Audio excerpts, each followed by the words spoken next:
Black, Beautiful, and Gone. The Vanishing of Forgotten Black Stars in Hollywood. A Scope News investigative report. Picture this. A battered manila envelope is found in the back of a defunct talent agency in West Hollywood. Inside, yellowed 8x10 headshots, a cracked vinyl demo reel, and a handwritten note that simply says, "Let me be remembered." But the names attached to the photos? No one knows them anymore. The receptionist has never heard of them. The studio contracts were never renewed. Google searches lead to dead links or blurry magazine clippings. And just like that, a star disappears. This is not just a story about fame that faded. This is about black brilliance erased, deliberately or quietly buried. Entertainers who helped shape Hollywood's glamour but vanished without a trace. No obituaries, no public mourning, no legacy. Some were too bold, too beautiful, too defiant, and they paid the price with silence. Before we begin, be sure to leave a comment and let us know where you're tuning in from. Your support keeps Scope News up and running and helps ensure these stories don't get forgotten twice. Sterling St. Jacques, the model who outshined the flashbulbs. Sterling St. Jacques wasn't just beautiful. He was haunting. A black man with eyes like glass and skin like gold. His signature blue contact lenses weren't just a fashion choice.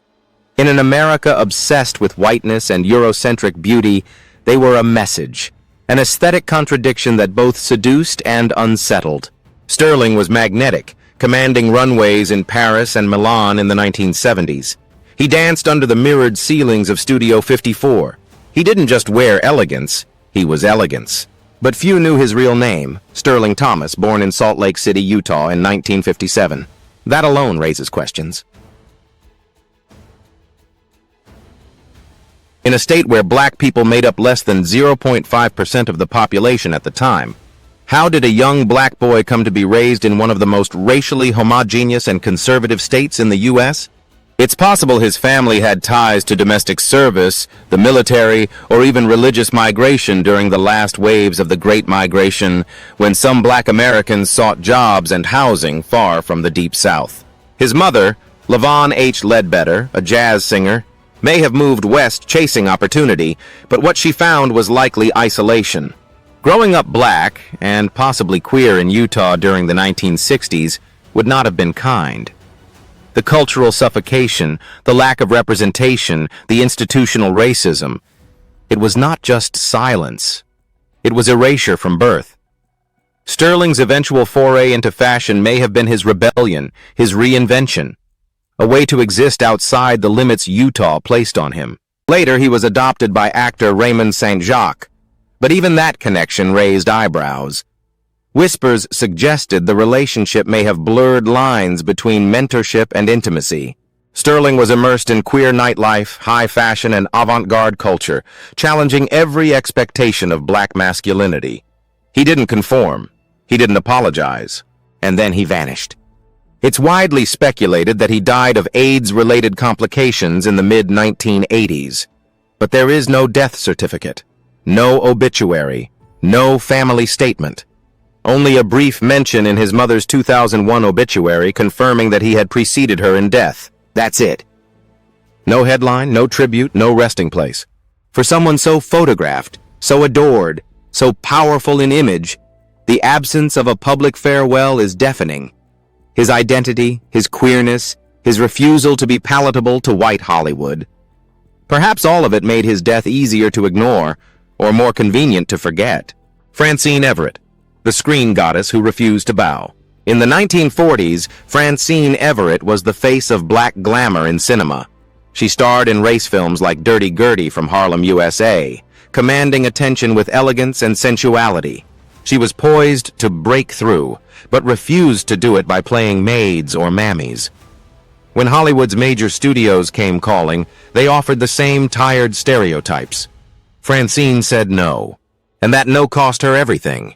She didn't transition to television. She didn't accept safe roles.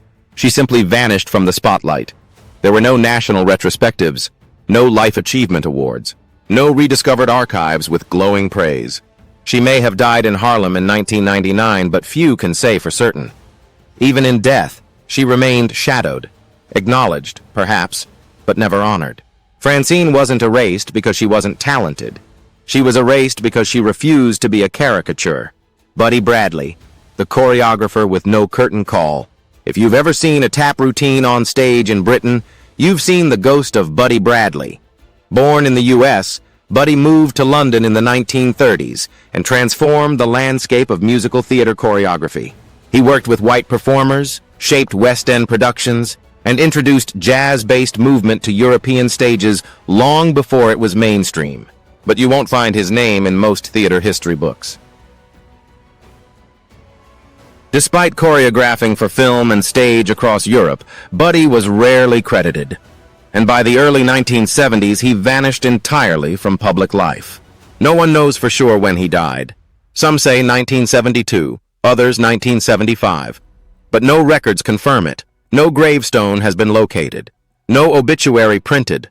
No archive preserved his legacy in full. The man who taught a continent how to move was denied even the dignity of a public death. Brendan Jefferson, the child star who slipped through the cracks. In the early 2000s, Brendan Jefferson was everywhere. From Even Stevens to Smart Guy, and most memorably in Holes, he was a recognizable face in every millennial household. A bright, expressive child actor with incredible timing and charisma. And then, nothing. He left the industry, and no one asked why. He didn't go viral. He didn't land a comeback. His silence wasn't documented. It was simply ignored. Years later, a GoFundMe appeared online, seemingly connected to him, referencing illness and financial need. The campaign gained little traction. Fans were shocked. Was he okay? Still alive? In need of help? No answers ever came. According to his former lover Kelly, he was gone. He was once part of our daily lives, and now even his survival is a question. What does it say when a child star disappears and the world doesn't even blink? This is not just about the past. Sterling, Francine, Buddy, Brendan. Each of them had the spotlight. Each of them had the talent. And each of them disappeared in a fog of silence. These are not disconnected cases. They form a pattern.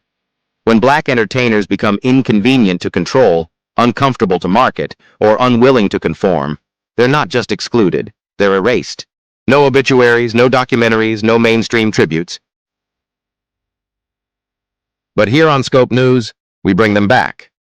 Because forgetting them, that's the final act of violence. Disclaimer: this content is intended for educational, informational, and entertainment purposes only. Viewer discretion is advised. The stories presented in this essay are based on publicly available sources, historical speculation, and archival fragments.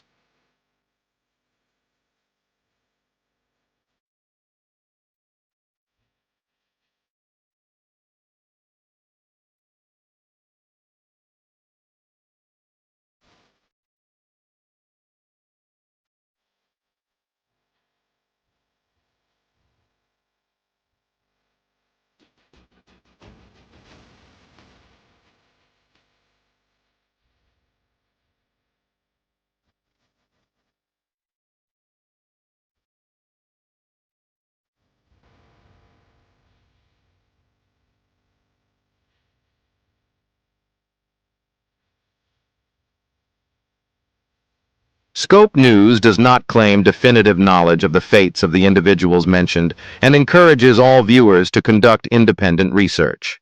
This video aims to shed light on overlooked lives, question the machinery of cultural erasure, and honor black figures whose legacies deserve more than silence.